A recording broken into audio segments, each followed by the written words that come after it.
E aí, galera, como é que você tá? Tudo bem por aí? Quem não me conhece, eu sou o Getúlio Gomes e eu quero te ensinar uma técnica hoje fantástica, viu? É uma técnica milenar e ela vai ajudar exatamente a você e a todos aqueles que assistirem essa live, seja agora ou seja depois no YouTube, que vai ajudar a melhorar o estresse. Que técnica é essa, hein? Tá curioso aí para saber? Legal, vamos falar sobre isso. Olha, como você sabe, eu sempre abro esse espaço aqui para a gente falar desses assuntos, né? Assuntos da vida, refletir um pouco sobre o que a gente está fazendo com a nossa vida, mas principalmente falar sobre as minhas pesquisas, sobre as minhas investigações e das possibilidades que o universo traz para todos nós. Então eu gosto de trazer aqui uma linguagem mais povo, mais você que está aí me ouvindo e que é uma coisa direta e reta. Então você é sempre o meu convidado. Seja muito bem-vindo então. Então vamos lá. Você sabe que hoje em dia tem aparecido um monte de doenças causadas por essas mudanças aí que o mundo tem passado, né? Eu acho que todo mundo está percebendo isso. São as doenças da modernidade, é o que nós chamamos hoje. E para cada uma dessas doenças, né, eles arrumam também um nome moderno para explicar como é que ela acontece e como é que esse cansaço aí que a gente está sentindo, né? Que a gente está chamando aí o cansaço da vida moderna, né? O que ela tem feito com você.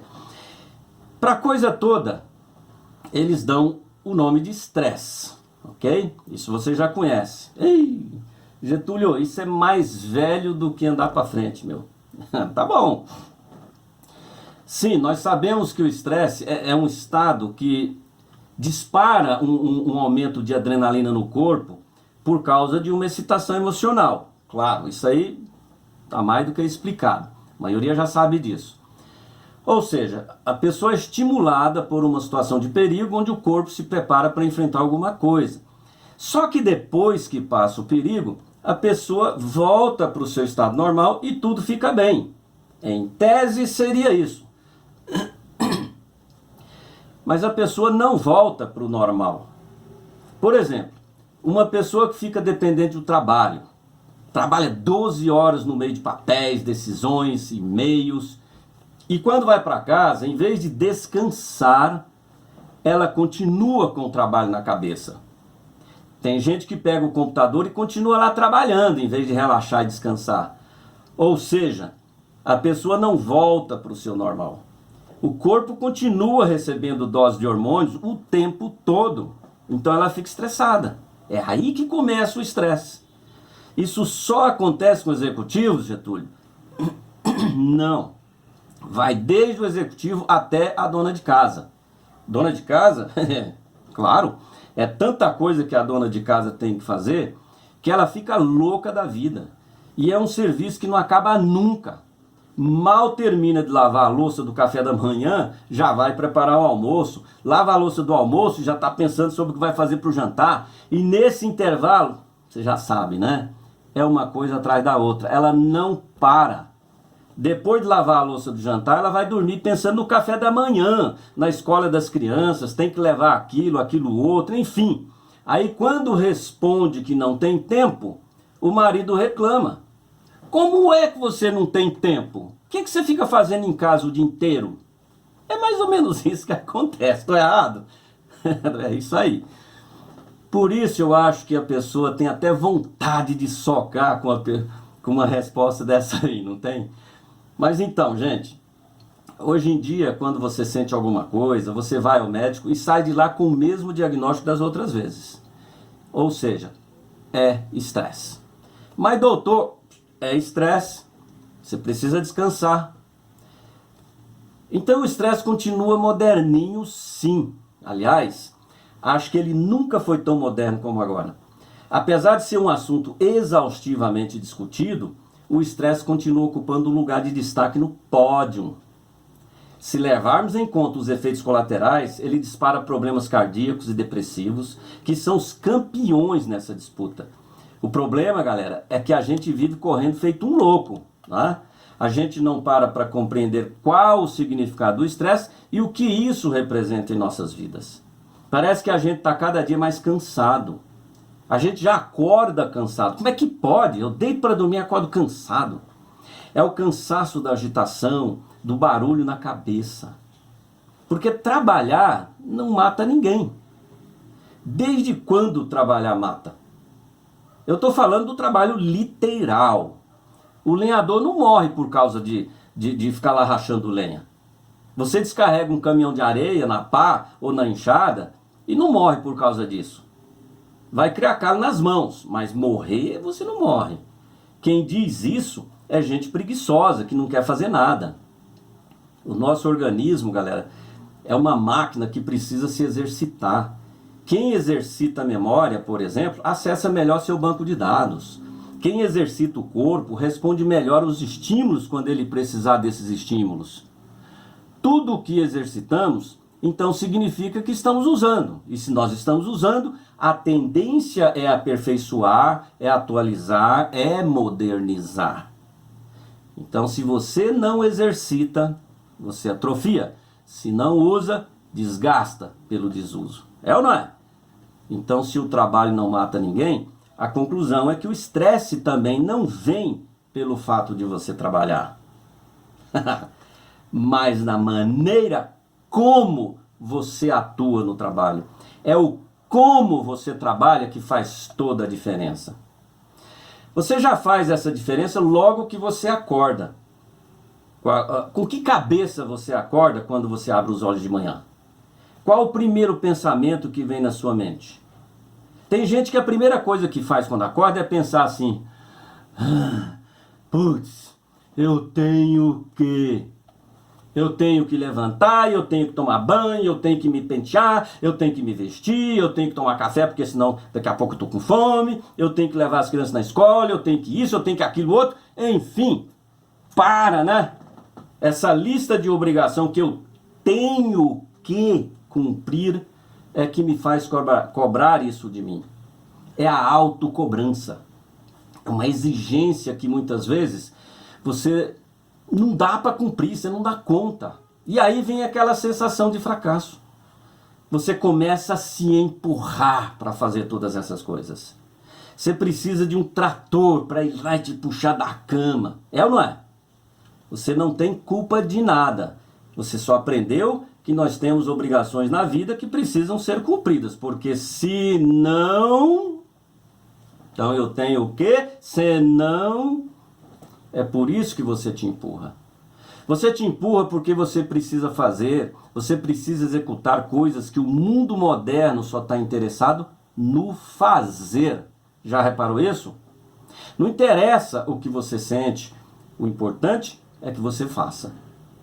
As costas estão doendo, mas você está lá. O nariz está escorrendo, mas você está lá. E se fizer, ou seja, faz o serviço mal feito para você ver. E lá vem a bronca. Ou você faz, ou você fica fora desse mundo. Não é assim? Qual foi o dia que você disse: hoje eu vou cuidar de mim. Hoje eu vou assistir um filme o dia inteirinho. Vou fazer o que eu quero. E não o que os outros querem. Qual foi esse dia? Foi hoje? Foi ontem? Mês passado? Ano passado? Quase nunca, né? E aí você cria um estado de medo tão grande, com essa mania de querer manter essa posição do tenho que o dia que você acordar e ver que não tem nada para fazer, você vai ter mais medo ainda. A gente tem medo de não fazer nada. Para isso, que coisa mais estranha. Né? É o funcionamento da nossa mente, é assim que ela funciona. Eu lembro de alguns colegas de trabalho que morriam de medo de tirar férias. O medo de não ter mais emprego quando voltasse era assim, o que mais pegava nessas pessoas. Uns diziam que depois de uma semana não tinha mais nada para fazer. Aí ficava agitado, irritado, meio que enlouquecendo. e ficavam torcendo para a empresa chamá-los de volta para trabalhar. Tipo assim, poxa, estou aqui precisando de você, você pode voltar? Sai correndo. Tem sentido isso, gente? Coisa mais louca, você tira férias, fica louco para voltar para trabalhar. Sentido lógico, não tem. Mas repare que não fazer nada parece que causa um silêncio profundo na gente, não é? O silêncio incomoda, é até irritante. Por isso que ninguém gosta de meditar. Por isso eu quero te ensinar a meditar de um jeito bem simples. Mas então silêncio irrita, porque para silenciar, você precisa soltar e se soltar, né? Você precisa relaxar. E a gente não quer soltar o controle da situação. No silêncio é diferente, porque você não controla o silêncio. Por isso você gosta do barulho, da agitação. Na agitação você acha que tem controle, e aí a gente acredita que se pararmos de controlar as coisas, nós vamos fracassar. Sei lá, que pode acontecer alguma coisa terrível na nossa vida, que a gente vai ficar sem comida, sem dinheiro, sem nada, a mente começa, né? Vou viver debaixo da ponte, sabe? Não vou ter o que comer, vou ser um homem, morar na rua. Então, eu tenho que trabalhar mais, eu tenho que produzir mais. Olha aí de novo, eu tenho que. É uma loucura que a gente mesmo cria. É como se a natureza não tivesse o ritmo dela, como se o ritmo da vida não tivesse um propósito. Só que a natureza age no tempo dela e a vida vai te cobrar de alguma coisa. Aí a gente não aguenta e começa a encher a nossa cabeça de barulho. Vamos agitar, que agitar é que é bom. A gente chega a pedir para fazer silêncio para ouvir o barulho da nossa mente. Bem sinistro isso, gente. Então, galera, a sensação de não controlar os pensamentos é uma das maiores dificuldades que as pessoas têm, porque elas não sabem o que fazer com os pensamentos dela. É aqui que pega essa questão de meditar. Controle a gente não tem. E se não temos controle, onde é que nós vamos colocar essa avalanche de coisas que passam pela nossa cabeça? O que eu faço com isso? E as pessoas vão se enlouquecendo. E aí é que começa. Só que a gente pode melhorar nossos pensamentos. Senão vamos sentir mais e mais medo. Chega a ser um pavor incontrolável pelo simples fato de viver. A gente deixa de ter prazer. Algumas pessoas começam a ter ideias obsessivas, ideias negativas sobre elas mesmas. E não adianta você dizer assim, bom, meu amigo, ou bom, minha amiga, é só você não pensar mais nisso. Põe seus pensamentos em alguma coisa. Para com essa bobagem, vai fazer reiki, vai fazer yoga, é muito bom. Já sabemos a resposta, não sabemos? Sabemos. É a famosa frase, eu não consigo, Getúlio. Os pensamentos me dominam. Eu já nem sei mais o que fazer. Estou a um passo de enlouquecer. É esquisito, porque a maior parte do tempo a gente vive dentro da gente, mas não sabemos o que fazer com a gente. Ninguém me ensinou o que fazer comigo quando isso acontece. Não tem manual. A gente aprende muita coisa. Claro, a gente aprende a tocar, a gente aprende a cantar, a dirigir, a ligar uma máquina. A gente é capaz de aprender qualquer coisa. É só dar um tempo que a gente aprende, né? Dá um tempinho que a gente vai lá, estuda e aprende. Mas não aprendemos a lidar com essa caixinha que está dentro da gente, sabe? Essa caixinha, não aprendemos a dominar nossos pensamentos. Aliás, é o inverso. Nós somos dominados por eles. Por isso é mais fácil dizer que não sabe o que fazer, que não consegue, do que pôr ordem nos pensamentos. Não é não? Muito mais fácil. Essa facilidade de dizer eu não consigo é a negação do poder que temos de pôr ordem na casa, de pôr ordem nisso tudo aí ó, que os nossos pensamentos nos levam a fazer. Se eu me nego ao poder que eu tenho, é que faz virar essa bagunça toda. Se eu nego, a bagunça vem. Tem uma bagunça que eu mesmo crio, mas a maioria vem de influência do mundo externo, de tudo que está na minha volta, do que os outros falam, do que eu vejo, e isso vai me desgastando. Já basta o que impomos a nós mesmos, nos empurrando como se não tivéssemos a liberdade de escolher o que queremos. Né? Mas não, a gente precisa ver o que vamos fazer com esse monte de influências. Eu sei que não é fácil, galera, mas se você não se decidir, você vai continuar onde você está. Isso tem a ver com atitude. Você quer ver? Me acompanha aqui, ó. Imagina que você acabou de tomar um analgésico e foi se deitar no sofá com dor no ombro. Tá lá quase relaxando, aí a mulher vem e te lembra que você precisa trocar a lâmpada do quarto. Mesmo reclamando, você precisa atender o pedido da esposa, né? Manda quem pode, obedece quem tem juízo.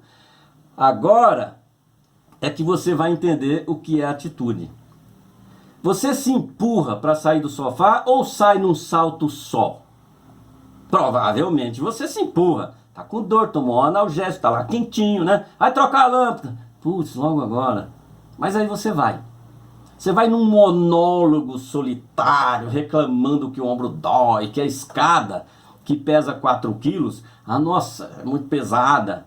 Mas agora, quando você pega a escada, com toda essa birra aí, ela parece que tem 12 quilos. Porque é assim que funciona.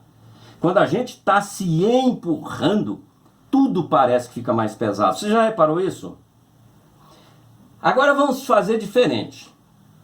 Imagine que a sua mulher fala que comprou as caixas de cerveja que você estava louco para beber, só que o entregador colocou na parte superior do armário, porque no chão ia atrapalhar. Então sua mulher falou, põe lá em cima, depois ele pega.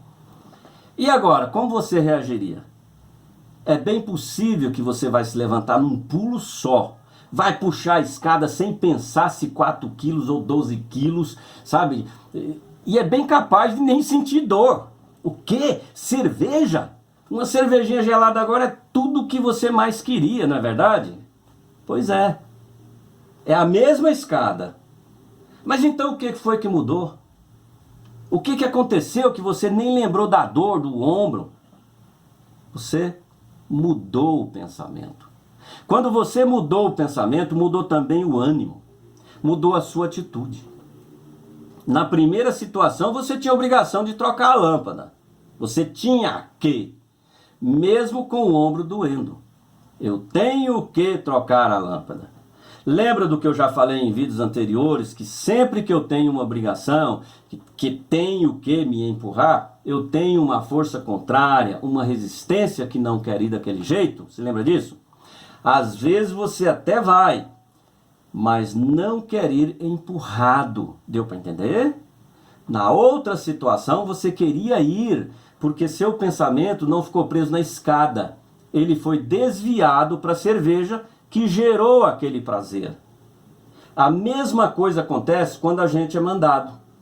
Ninguém gosta de ser mandado, mas a gente manda na gente o tempo todo. Isso aqui é a merda. O tempo todo a gente está dizendo que tem que fazer isso, tem que fazer aquilo outro. E quando a gente manda que tem que, a gente encontra uma resistência. Trocar a lâmpada é um trabalho relativamente simples de fazer. E não deveria te deixar desse jeito, não é? É o estar se obrigando a ir, se impondo a trocar a lâmpada, que te deixa assim. Você empurra o organismo, né? E aí ele reage contra você. E vai reagindo a cada situação que você se empurra, causando aí agora um certo atrito, porque isso vai acontecendo e isso vai atritando, né? Vai atritando a gente. Depois de algum tempo, esse atrito vai assim, vai tipo deformando o nosso organismo, vai deformando nossos campos energéticos e a gente vai contraindo uma série de doenças. Problemas cardíacos, problemas gastrointestinais, pressão arterial, enfim, né, gente? Aquele estado que hoje se chama estresse. E ele é responsável por um percentual bem grande aí de ocupação dos leitos hospitalares. Hoje com o Covid a gente não ouve mais falar isso, mas continua acontecendo. Por isso as pessoas estão dando mais atenção para esse tal de estresse. Nós precisamos ter um novo olhar para nós mesmos. Temos essa capacidade de olhar para dentro e perguntar: do que eu preciso? O que eu quero fazer? Lembra que eu já falei disso em lives anteriores também? Estou aqui tentando te lembrar, né? A questão é se você tem coragem de abdicar desses tem que e fazer essas perguntas. Pergunta aí para você, pergunta aí. O que eu gostaria de fazer? Será que você se considera? Será que você se valoriza? Será que você olha que aí dentro tem uma pessoa que quer viver o seu próprio estilo de vida? Que apesar de toda a influência externa e de todas as exigências do mundo, você tem um sentimento aí dentro que faz parte da sua essência? Ou você precisa impressionar a sua vaidade, preocupado com o que as pessoas acham de você, hein? Você realmente tem coragem de jogar fora tudo o que o mundo pensa sobre você e assumir a pessoa que está dentro de você, que é a sua essência? Mas Getúlio, se eu não conseguir o que o mundo está exigindo de mim, eu vou ficar à margem dele. Como é que eu vou viver? Marginalizado? Ops! Você já é marginal de você vivendo do jeito que você está vivendo. Qual a sua satisfação de viver o que você está fazendo? É a satisfação de já acordar cansado com estresse? Essa é a sua satisfação hoje? Então qual é o proveito de tudo isso? Chegar aos 50 e entrar em crise se perguntando o que você fez com a sua vida. Porque é isso que vai acontecer. A resposta é sempre que trabalhou feito um burro de carga, se matou pela família, pelos filhos. Se é que não começou antes, geralmente é nessa fase que começam os problemas cardíacos, principalmente no homem. O trabalho em si não mata. Eu já disse isso. O duro é ser burro por trabalhar feito burro de carga e não aproveitar a vida. Vivê-la com o coração, com o gostar, com o prazer. Já em relação à mulher, muitas vezes ela viveu para cuidar dos filhos, né? Cumprindo a obrigação de mãe. E por isso não viveu para si mesma. Aí chega nessa altura da vida, ela tem uma terrível crise existencial. Eu não chamo de síndrome do ninho vazio, sei lá.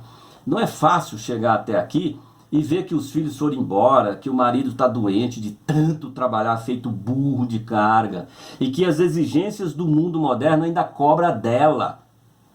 Porque se ela começar a sorrir, ela vai ser cobrada. Aliás, cobra da gente, não é só da mulher não.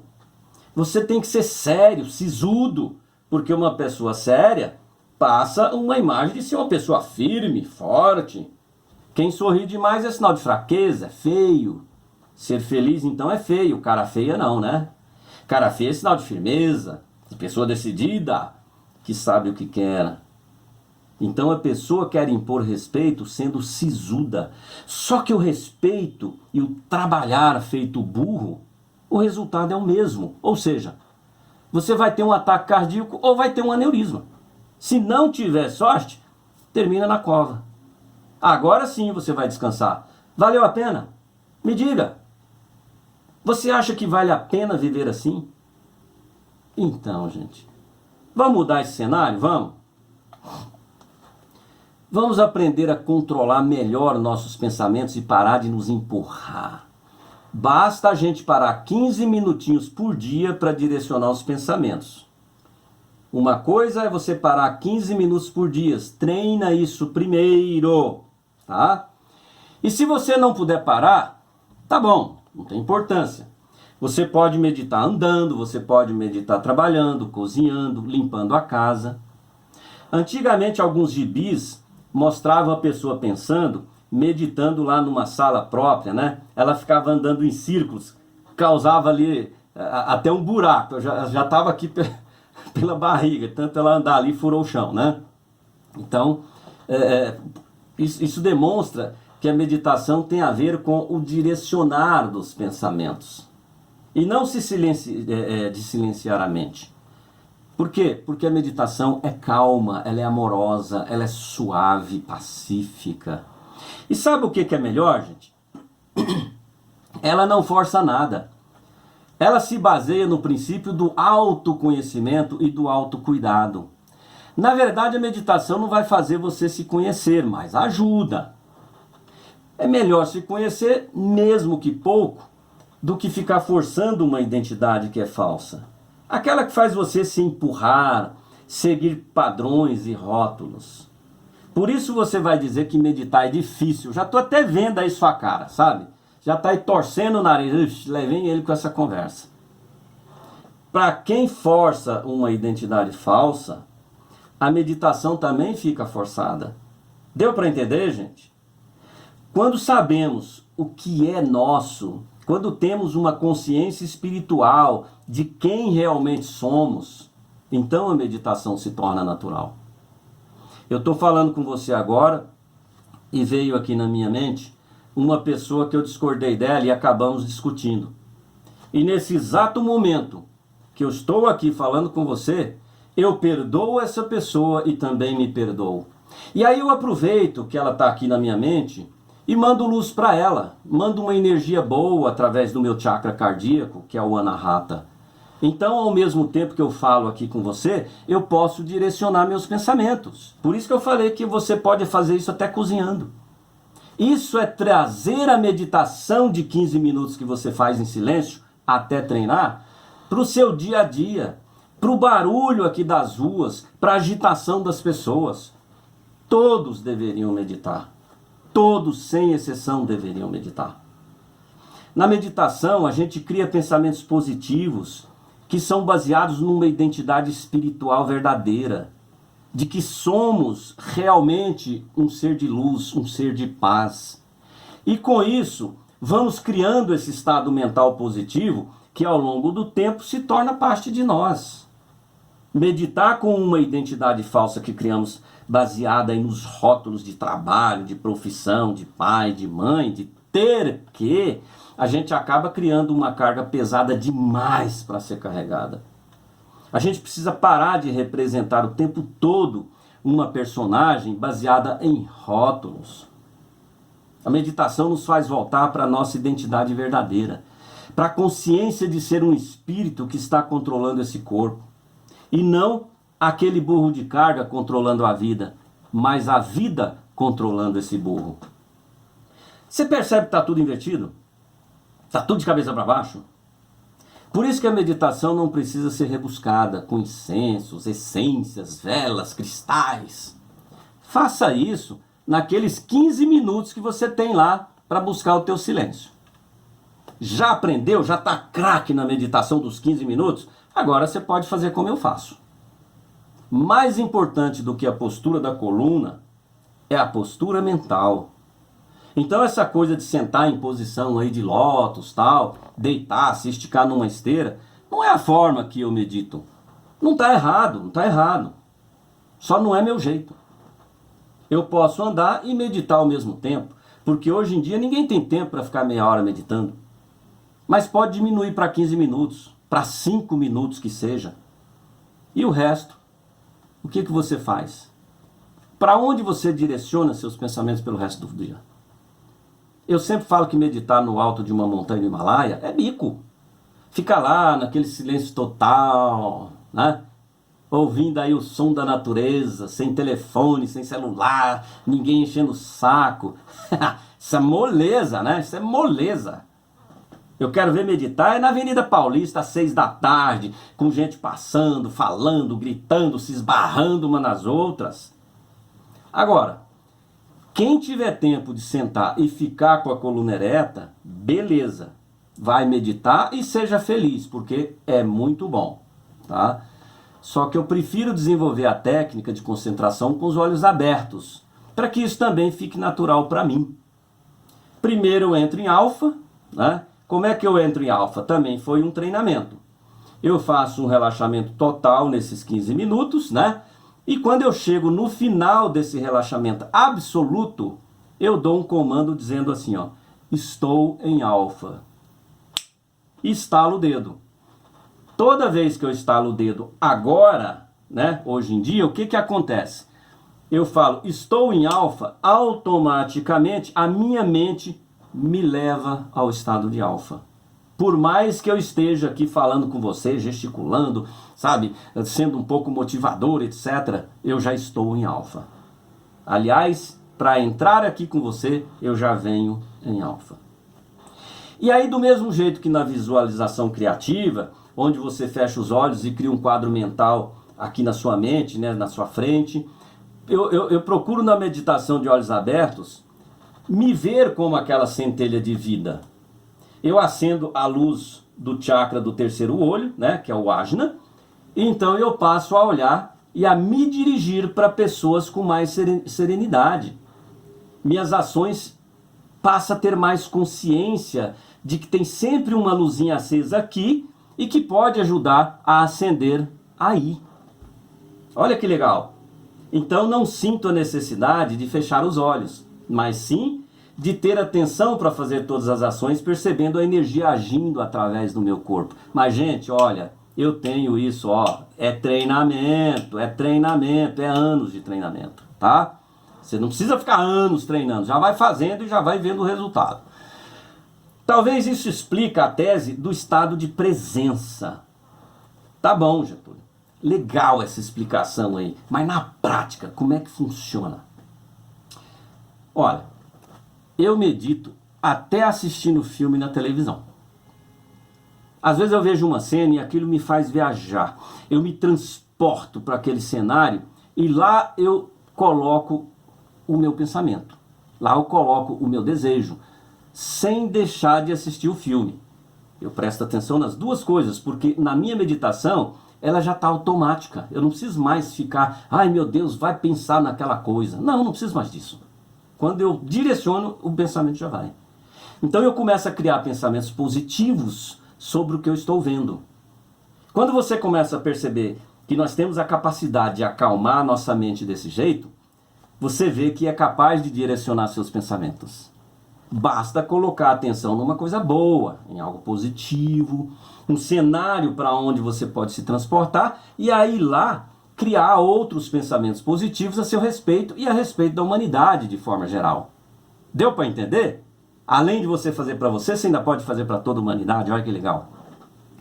Quando eu estou fazendo alguma coisa e na minha mente vem a imagem de alguém que precisa de ajuda, eu trago aquela pessoa aqui na minha frente, tipo assim, ó. Vamos imaginar que esse relógio aqui é a pessoa. Então eu coloco aqui, ó, ela pequenininha.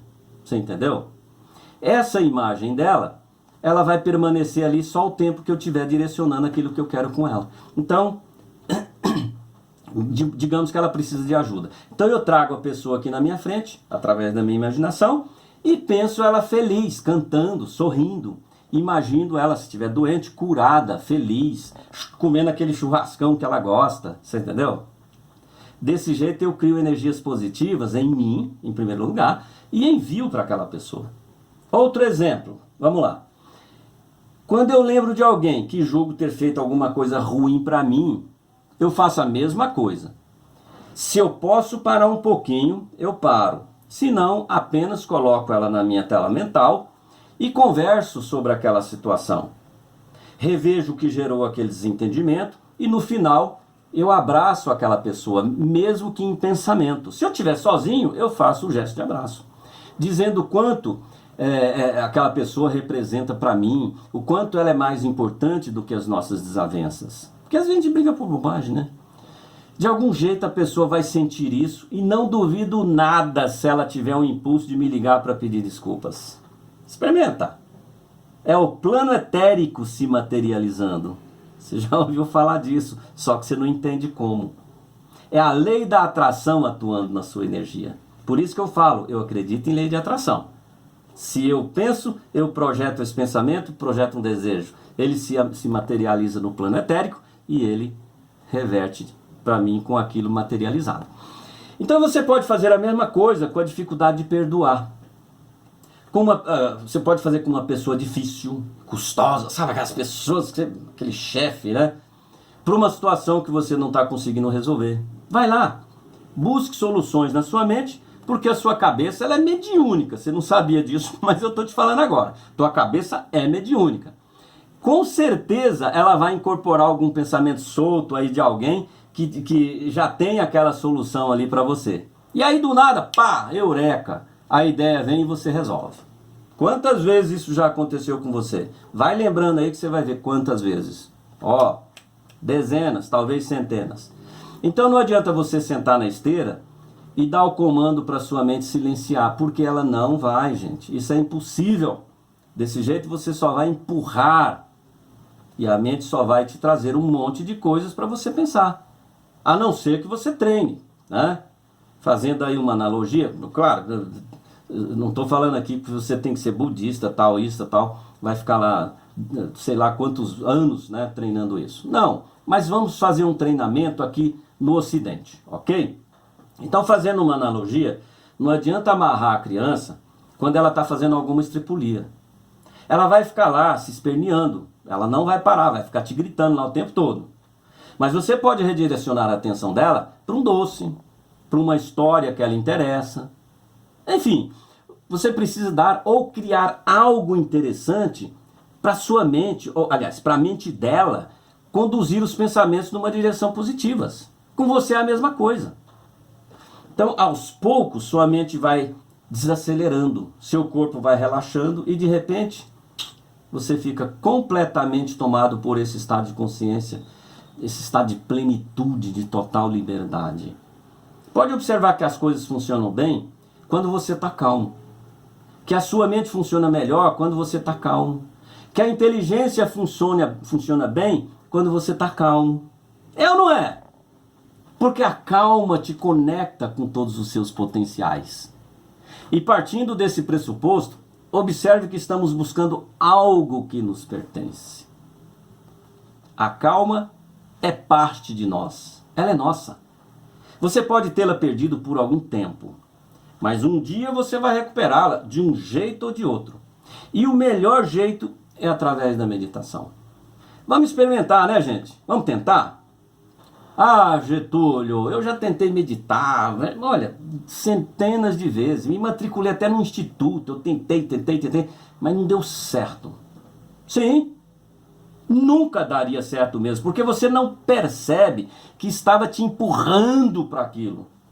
Por que você queria fazer meditação? Você estava te empurrando. Ah, vai fazer meditação que é bom, ah, vai lá, não sei o que, sabe? Mas você está entendendo os benefícios da meditação para que você não precise se empurrar? É aqui que eu quero te tocar. Você lá tentava, mas não se desapegava das coisas, do trabalho, dos filhos, de tudo que é rótulo que você mesmo criou para você. Pensa numa mãe, com todas as obrigações que ela tem de fazer, de criar, de levar, de buscar, etc., que só pensa no marido, que só pensa nos filhos, só pensa na casa. Vamos imaginar uma pessoa assim. Durante a meditação, a pessoa poderia desapegar-se de tudo isso por um instante só e voltar os pensamentos só para ela. O desapegar-se aqui não é no sentido de abandonar ninguém. Pelo contrário, é de se conscientizar que se ela for uma mãe melhor, uma melhor esposa, ela só vai favorecer essas pessoas, ela só vai ajudar essas pessoas. Dessa forma, ela consegue acessar todos os seus potenciais que ela tem para realizar suas funções. Ela vai desempenhar seu papel sem a necessidade de se empurrar, né? E aí fica bem melhor, não fica? Então a meditação, galera, é uma espécie de fonte da vida. Porque ela tem amor, ela tem carinho, ela tem valor, ela tem reconhecimento, ela tem conforto, tem paz, tem tudo. As pessoas apegadas, presta atenção, as pessoas apegadas são sugadoras. Elas ficam nessa dependência e vai tirar de alguém. A gente não precisa beber do outro. A gente já tem tudo isso dentro da gente. Então medite. A meditação de ir ao encontro de tudo que já nos pertence é acessar essa riqueza que somos e que nos pertence. Entendeu? Então, galera, eu vou fazer uma prévia aqui com você, ó. Vamos lá. Eu estou aqui conversando com você, tá? De repente, eu lembrei de um amigo nosso que está com Covid. Hoje até recebemos uma boa notícia sobre ele, né? Mas mesmo assim, ó, eu estou conversando com você e imagina que eu estou trazendo ele aqui na minha frente. Então eu já o conheço. Se você não conhece, vê uma foto, talvez isso te ajude, não é? Não precisa trazer a foto, é só olhar a foto para você trazer na sua mente aqui. Então eu o trago aqui, ó, e acendo o ajna, que é o terceiro olho, tá? Eu acendo, ou seja, eu ligo a minha luzinha, ok? Ah, mas que cor, Getúlio, que eu ponho? A cor que você quiser, ok? E aí você começa, porque você já treinou naqueles 15 minutos, que é trabalhar essas energias. E você manda essa luz para ele. Agora vamos lá para o 15 minutos? Muito bem, como é que eu faço? Você tem 7 chakras principais que estão aqui na linha da sua coluna vertebral.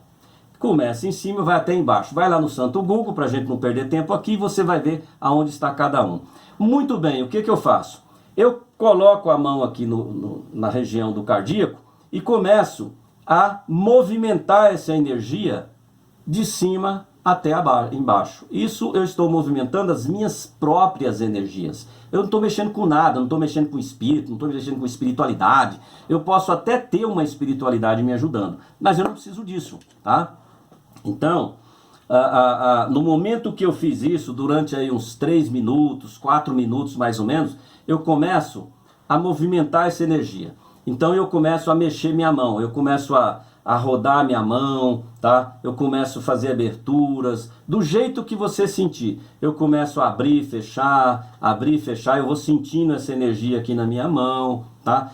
Esse é o meu treinamento, eu estou colocando a minha atenção nisso, não estou pensando em nada lá fora, e eu estou me ajudando, eu estou me limpando.